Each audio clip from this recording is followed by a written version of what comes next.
बिस्मिल्लाहिर्रहमानिर्रहीम। अस्सलामुअलैकुम नाजरीन, ख्वाबों की ताबीर अल्हम्दुलिल्लाह चैनल में आप सबको खुश आमदीद। नाजरीन, ख्वाब की ताबीर सिर्फ एक अंदाज़ा, इशारात और एक तखमीना है। हकीकत का इल्म सिर्फ अल्लाह पाक की ज़ात को है। आज हम बात करेंगे ख्वाब में उड़ने की ताबीर के बारे में। अगर आप ख्वाब में खुद को उड़ता देखें तो इसकी ताबीर के बारे में आज हम आपको बताते चलते जाते हैं। आज हम आपको ख्वाब में 8 तरह से उड़ने की ताबीर के बारे में बताते हैं।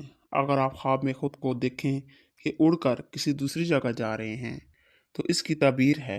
अगर गैर शादीशुदा ये ख्वाब देखे तो उसकी शादी होने की ताबीर अलामत है, और अगर शादीशुदा है तो बुलंद मर्तबा हासिल होगा।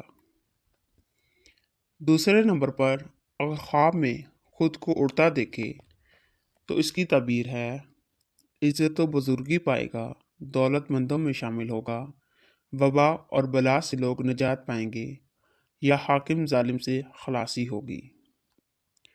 तीसरे नंबर पर, उड़ते हुए गिर जाने की ताबीर। अगर उड़ते हुए गिर जाए तो बुजुर्गी और मर्तबे से गिरेगा और माल का नुकसान होगा। नंबर 4, उड़ना आसमान की तरफ की ताबीर।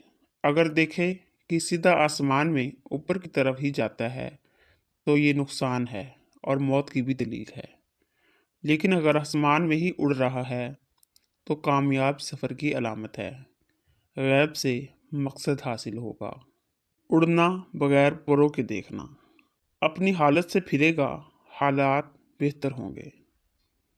नंबर 6, उड़ना परिंदे की तरह देखना। बुलंदी के मुताबिक सफ़र को जाएगा और ज़मीन से उड़ना मर्तबा और शर्फ का पाना है। ख्वाब में परों के साथ उड़ने की ताबीर। परों के अंदाजे पर इसको बुजुर्गी और सरदारी मिलेगी, सफ़र करने की भी दलील है, नेक काम करेगा। 8वां और आखिरी नंबर पर, उड़ना नामालूम जगह की तरफ की ताबीर है, इसकी मौत करीब है। जज़ाकल्लाहु खैरन कसीरा। अस्सलामु अलैकुम वरहमतुल्लाहि वबरकातुहू।